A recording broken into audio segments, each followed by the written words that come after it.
이번 주 일요일 날은 새벽 방생 비가 와도 갈 거고요. 그 다음에 다음 주는 16, 17일 날 그 봉정암에 순례 갑니다. 그리고 그 다음 주는 그 대불 점안식, 일요일 저녁에 대불 점안식을 모실게요. 부처님이 오늘 통관 부산에 세관에 컨테이너로 통과한다고 그래요. 오늘 이렇게 문수구장 쪽으로 이렇게 와가지고 여기 바로 못 들어오고 거기서 또다시 실끌로 오는 모양이더라고요. 복잡하더라고요. 나도 뭔지는 모르겠는데. 그래서 차량이 서로 잘 되면 오늘 오후에 일로 이렇게 모시고 올 텐데 차량 섭외가 잘 안 되면 내일 할 수도 있다고 그러시더라고요. 그래서 이제 오늘이나 내일부터 시작해서 오늘이 8일이니까 9일, 10일, 11일, 빠르면 11일, 늦으면 13일, 뭐 13일, 14일까지는 안 가겠지. 일단은 또 이렇게 모시고 또 조립도 해야 된다 하더라고요. 그렇게 알고 계세요. 우리 경전은 뭐 이렇게 하고 복장은 아마 한 12일이나 13일 날 이렇게 조립하기, 뭐 이렇게 용접 같은 거 하기 전에 이제 조립하면서 모시게 될 거예요. 나 혼자 못 드는데 저걸. 그날 뭐 새벽이든 다른 날이든 같이 이제 연불해서 머리에 이고 옥상으로 올리고 그래야겠죠. 오늘은 교양에 대해서 한번 생각을 해볼까 싶어요.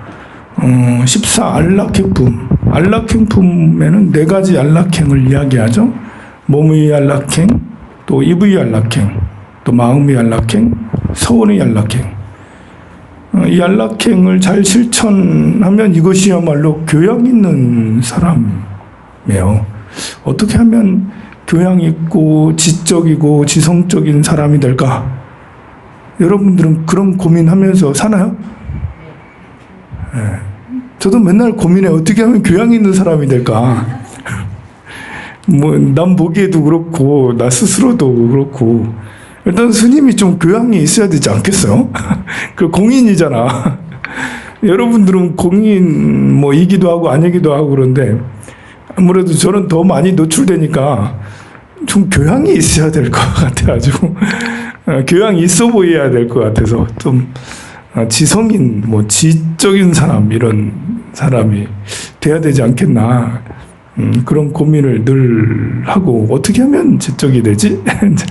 하는데, 막상 또 잘 되지 않습니다. 왠지 모르게 지적이라면 책을만 읽어야 되는 것 같잖아. 그죠? 항상 손에 책을 쥐고, 늘 옆에다 끼고 다녀야지 이게 지적인 사람 같은데, 꼭 그런 것만은 아니겠죠. 일단 가장 기본은 말씀을 가까이 하는 사람이겠죠. 말씀을. 좋은 말을 가까이 하는 사람. 책을 읽더라도 이제 내 무협지만 읽고 다니면 이게 그러면 이제 또 환타지 소설만 가들고 다니면 그걸 보고 지적이 되기는 어렵죠. 환타지 소설이나 무협지를 많이 좋아하면 허황된 공허한 것을 뜬구름 잡는 소리를 자꾸 하고 그래요. 또 이렇게 그 명리학이라든지 주역이라든지 이런 뭐 이렇게 운명을 보는 서적을 늘 끼고 다녀도 역시 비슷한 허황되고 공허한 소리, 대중하고 코드가 안 맞는 소리를 많이 하게 돼요. 음향이 어떻고 팔괘가 어떻고 뭐 이렇게 좋은 학문이긴 하지만 치우치면 역시 그 지적인 듯 보이지만 왠지 가까이 하고 싶지 않은 별로 상담하고 싶지 않은 뭐 그런 사람이 됩니다. 그래서 성자의 좋은 말씀, 뭐 이렇게 부처님 말씀뿐만 아니라 이렇게 그 유교의 성자, 또 서양의 철학자들, 뭐 이제 그리스 철학자들, 또 그 이후에 이제 현대 철학자들의 말씀, 이런 것들까지 가까이 하면 그러면 좀 지적인 듯이 왠지 모르게 이제 철학자들의 말씀을 좀 가까이 하면 굉장히 지적인 것처럼 좀 보여지죠. 근데 지식은 가장 기본으로 교양을 지식인이 되려면 말 그대로 지식인이니까 많은 지식을 쌓아야 되는 것은 당연하겠죠. 지식을 쌓아야 되는 것은 단순히 그냥 이제 많이 아는 것뿐만 아니라 이 말씀을 자주자주 접한다라는 것은 그걸 듣고 받아들인다라는 거잖아요. 재미가 있어야지 이렇게 그걸 들고 맨날 책을 읽고 그러잖아. 이렇게 이 무슨 말씀을 받아들인다는 것은 그만큼 겸손하기도 해요. 이 지식의 욕구에서 끝없이 뭘 기억하고 알아야 되고 이런 욕구가 아니라 그냥 마음 수양으로 이 말씀을 가까이 하고 저 말씀을 가까이 하고 한다면 그러면 이제 이 사람은 이 마음이 겸허하지 않을 수 없죠. 또 이렇게 어느 말씀이든 귀담아 들으려고 하는 이것도 역시 지식인이 가져야 될 교양 있는 사람이 가져야 될 요건 중에 하나겠죠. 이렇게 내가 비록 더 많은 것을 배우고 더 많이 안다 해도 그래도 다른 분야나 아니면 똑같은 분야라 하더라도 그 사람이 파악하고 있는 것은 나보다는 더 많이 보진 않았어도 파악하고 있거나 알고 있거나 보는 시각은 나랑 다를 수 있기 때문에 그래서 후배나 아니면 이렇게 별로 수준이 낮아 보일 듯한 이런 사람들의 말도 기울여 들을 줄 아는 그것이 교양의 한 요건이지 않나 싶습니다. 귀담아 들을 줄 아는 우리 스님들이 좀 잘 못하는 것 중에 하나예요. 우리 스님들은 저를 비롯해서 스스로 이렇게 사고가 꽉 차 있다고 생각을 하기 때문에 큰 스님께서 법문하셔도 중간에 나가시고 이제 주지 스님 법문하고 우리 기도 스님 다 나가잖아요.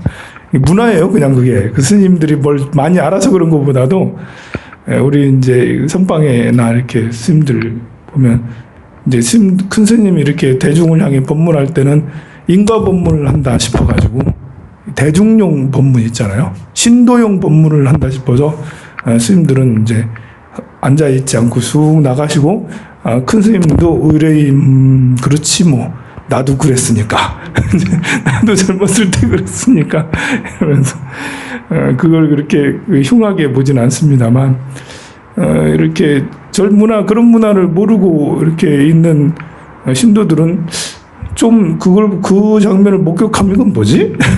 스님들은 왜 나가지? 이러면서 약간의 의심도 할 만도 합니다. 그러나 저는 이 문화는 잘못됐다고 생각을 해요. 이렇게 비록 나보다 후배 스님이 이렇게 마이크를 잡고 법문을 하더라도 그 법회의 자리이기 때문에 그 자리에 앉아서 후배 스님이 이야기하는 거 듣고 안 듣는다 하더라도 앉아서 그냥 명상한다 하더라도 자리를 지켜주는 것이 어른 스님의 예의가 되지 않나 생각이 들어요. 뭐 저도 이렇게 다른 스님 얘기하면 밖에 나가고 해서 할 말은 없습니다만 그냥 이렇게 어떤 게 올바를까라고 생각을 한다면 스님이든 제가자든 시간이 없거나 다른 일정이 없는 이상 이렇게 여러분들은 나름 잘 하고 있어요. 우리 스님들의 문제죠. 이제 앉아가지고 끝까지 듣고 해야 되겠죠. 교양의 요건 중에 이렇게 잘 듣는 것이 제일 중요한 것 같아요. 교양이 있다라는 말은 우리 불교적으로 하면 지혜롭다랑도 같은 말이기 때문에 그렇습니다. 지혜는 이제 지혜로우려면 첫 번째가 듣는 거예요. 많이 듣는 거. 문사수라고 그러잖아요. 문사수 3회라고 그래요. 지혜로우려면, 교양스러우려면 많이 일단은 듣고 그리고 사유하고 그런 것을 내 것으로 만들어야 되지 않습니까? 사유하고 그리고 이제 닦아야지 된다. 닦는다라는 게 참 듣고 생각하는 것은 이해가 가. 그러면 닦는다는 건 뭐지? 닦는다라는 것은 실천한다라는 거잖아요. 실천을 들은 것을 생각하고 그것을 실제 생활에 실천해. 인생은 무상한 거야. 세상은 늘 변해가는 거고 고정된 실체가 없어. 가만 생각해 보니까 정말 변해가는 거고 고정된 실체가 없단 말이야. 거기까지는 이제 문하고 사죠. 그럼 실제로 다니면서 이렇게 이 사람하고 얘와 대화하든 아니면 어디를 걸어가든 어떤 일을 하든 세상은 항상 하지 않고 변해가는 거잖아. 고정된 실체가 없잖아. 고정된 실체가 없는데 저 사람은 왜 팍팍 저렇게 우기고 있는지 참 어리석어서 저런갑다. 저 사람은 왜 이렇게 아상이 높을까? 쌀쌀맞구나. 이러면서 이제 이렇게 그 스스로를 이렇게 세상을 관찰하고 스스로를 관찰하는 그 모든 것이 항상하지 않고 고정된 실체가 없는데 나보다 못한 후배가 나하고 비슷한 친구가 나한테 욕한다고 해서 내가 왜 괴로워하는 거지? 내가 왜 그 사람을 시기 질투하거나 아니면 미워하거나 아니면 거부하는 거지? 고정된 실체가 없는데 스스로 이렇게 받아들여서 이렇게 그 자기 자신의 자아를 강하게 여기는 이런 것들을 쓸어내리는 게 이제 이게 수라고 할 수가 있겠죠. 안락행품에서는 이 몸의 안락행에서 356페이지에 보면 국왕이나 왕자나 대신이나 관원들을 제일 밑에 줄에요. 친근하지 말라. 정치인하고 친하지 말라. 라고 그래 돼 있어요. 사실 우리 불교는 역사상으로 보면 친정부였는데 고려시대도 그렇고 신라시대도 그렇고 중국에서도 그렇고 인도에서도 그렇고 정부의 지원으로 이렇게 우리가 불국사 같은 사찰이 있고 통도사 같은 사찰이 있고 거대한 사찰들은 모두 다 정부 지원으로 하고 또 지금도 역시 문화재 사찰들 지금 이제 관람료 받는 대부분의 사찰들은 거의 다 정부 지원으로 다 운영이 되고 있는데 국왕이나 왕자나 대신이나 관원들을 친근하지 말래. 이러면 참 난감해집니다. 이게 정부 지원을 많이 받고 있는데 정부 지원을 더 받아야지. 우리 절에는 정부 지원 많이 받는 것 같아도 이게 국민들이 받는 것에 비해서는 덜 받고 있거든요. 다른 종교에 비해서는 덜 받고 있거든요. 사람이 이렇게 모여 살거나 많이 모이는 데는 도로를 새로 깔아주거나 전기를 잘 해주거나 화장실을 잘 지어주거나 하는 게 당연한 거잖아요. 공공시설에는. 그럼 문화재 사찰은 공공시설이에요. 그래서 문화재 사찰에서 화장실 짓는 거는 일본으로 그냥 무조건 신청하면 화장실을 다 지어줘. 그리고 도로를 깔아주는 것도 문화재 사찰들은 공공장소라고 여기기 때문에 다른 종교인들은 이제 불교라고 여기지만 공식적으로 공공의 입장으로 보면 여기 황룡사는 말고 문화재 사찰은 이렇게 공공장소인 거죠. 공공장소를 삐까번쩍하게 잘 해놓은 데 많이 있잖아요. 관리를 잘 해놓은데. 근데 사찰들의 그런 것이 잘 돼 있지 않은 곳이 많아요. 그렇다면 그것을 스님이 그 관청의 일을 잘 알아서 서류를 잘 작성하고 또 구청장이나 아니면 도지사나 가서 만나가지고 이것 좀 해주세요. 이제 자꾸 요구하고 그런 정치인 아니더라도 해당 구청 관할 담당자 자꾸 찾아가가지고 이거 안 해줘? 우리 민주 시민 아니잖아. 이러면서 자꾸 여러 번 독촉하고 그러면 시민이 요구하면 당연히 해주고 하는 것이기 때문에 그런데 우리 스님들이 그런 걸 할 줄을 몰라요. 그런 거 할 줄 아는 분들은 다른 공인들이 잘해요. 다른 종교인들은 대학도 세속에 있는 대학 나오고 또 이렇게 설교하는 법까지 다 배우고 또 관청을 상대하는 법까지 또 배우고 또 이제 학교 졸업하고 나와서 또 자기들끼리 세미나 해가지고 어떻게 하면 예산을 많이 따올까 이런 것들도 많이 이제 연구하고 그러는데 우리는 그런 걸 잘 못하죠. 수행하는 사람들 말하는 거죠. 살림 사는 스님들은 그런 걸 잘 해야 되고요. 수행하는 스님들은 정치에 관여하지 말고 수행해. 정치에 관여하면 이렇게 마음이 쏠려요. 이쪽으로 쏠리고 저쪽으로 쏠리고 막 그래 되죠. 또 외도인, 범지나 니건자, 다른 종교인들을 가까이 하지 말라고 돼 있어요. 그리고 새 속에 문필, 뭐 수필을 쓰거나 소설을 쓰는 이런 사람들 이를 가까이 하지 말라. 참 정치인들이 종교를 갖기 어렵고, 그리고 시를 쓰거나 수필을 쓰거나 이렇게 이 작가들도 종교를 갖기 어렵고, 과학자들도 종교를 갖기 어려워요. 일부 과학자나 이렇게 작가들은 종교를 갖기도 하는데요.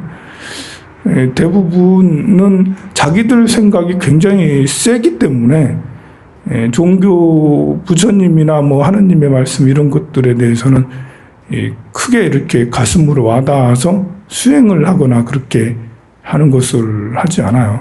그래서 그들을 가까이 하지 말라고 돼 있어요. 그것도 그렇지만 이제 본인이 이렇게 내가 이렇게 그 작가들을 가까이 해봐야, 내가 그것을 배워봐야 그 시간에 참선하고 염불하지, 서예하는 시간에, 동양화를 그리는 시간에, 피리를 부는 시간에 열심히 수행하고 염불하지 그거 하겠냐, 이제 그렇게 얘기하기 때문에 또 그렇습니다. 그것도 수행의 방편으로 하는 분들도 있죠. 그리고 로가야타를 거슬리는 일을 징계나, 로가야타는 이제 외도를 말해요. 그리고 나쁜 놈들하고는 흉악한 장난과 서로 때리고 씨름하는 이런 그 나라인들의 장난꾼들을 권투 보지 말라고, 레슬링 하는 거 보고 좋아하지 말라고 이제 그렇게 하는 거죠. 그리고 전타라와 돼지양답게, 전타라는 백정을 말해요. 그를 키우는 이와도 가까이 하지 말고, 사냥을 하거나 고기 잡는 나쁜 짓을 하는 이들을 친근하지 말래요. 어업에 종사하는 사람들하고도 가까이 하지 말라. 근데 이제 이렇게 말씀하는 것은 여기에 대한 폐해를 지적을 하는 거지, 거기에 대한 위험성을 지적하는 거지, 정말 우리 절에 배 타는 사람이 왔는데, 배 선장이 왔는데, 그 사람 가까이 하지 말라고 접근 금지 해가지고 이러면 안 되겠죠. 우리는 이런 직업을 가지고 있는 사람들도 함정에 빠지지 말아야 된다. 이렇게 설사 이렇게 동물을 죽이는, 또 동물을 조리하는, 죽인 것을 사와가지고 조리하는 이런 사람일지라도 그 생선이나 동물들을 만질 때 항상 자비로운 마음으로 축원해주면서 기도해주면서 하지 않으면 그 업을 내가 막 덤탱이 쓸 수도 있어요. 내가 죽이지 않았는데 고기 덩어리 하나 잡았다는 이유로 오해받기가 딱 좋잖아요. 거기 덩어리 잡았으니까 네가 잡았지 이러면서 염라대왕이 막 나한테 뭐라 하면 할 말이 없잖아. 그러면 자비로운 마음으로, 염라대왕은 형상도 보지만 마음도 보니까요, 자비로운 마음으로 생선이나 동물의 육고기를 축원을 해준다면 괜찮습니다. 이 말고도 이제 이런 몸의 안락행, 이것이 잘 이루어져야지 교양 있는 사람이라 할 수 있겠죠. 이성들에게 괜히 이렇게 툭툭 이렇게 건드리고, 이성들을 함부로 이렇게 음하게 이제 이렇게 이야기를 하더라도 그렇게 해서는 안 되겠죠. 그리고 이렇게 전혀 이렇게 되지 않은 그런 관계가 돼서는 안 되겠죠. 여기서도 그렇게 말하되죠. 여인에게 법을 말하게 되거든 이를 드러내 웃지도 말고 가슴을 드러내지도 말라고 할 정도로, 이건 우리한테 하는 말이고 여러분들은 그 정도까지는 안 해도 돼요. 그리고 그러니 이성을 이렇게 할 때는 항상 상대를 존중해주고 상대의 마음을 존중해줘야지 교양 있는 사람에 속하겠죠. 참 쉽지 않습니다. 어떤 것이 교양 있고 지식인이라 할까? 그것은 늘 스스로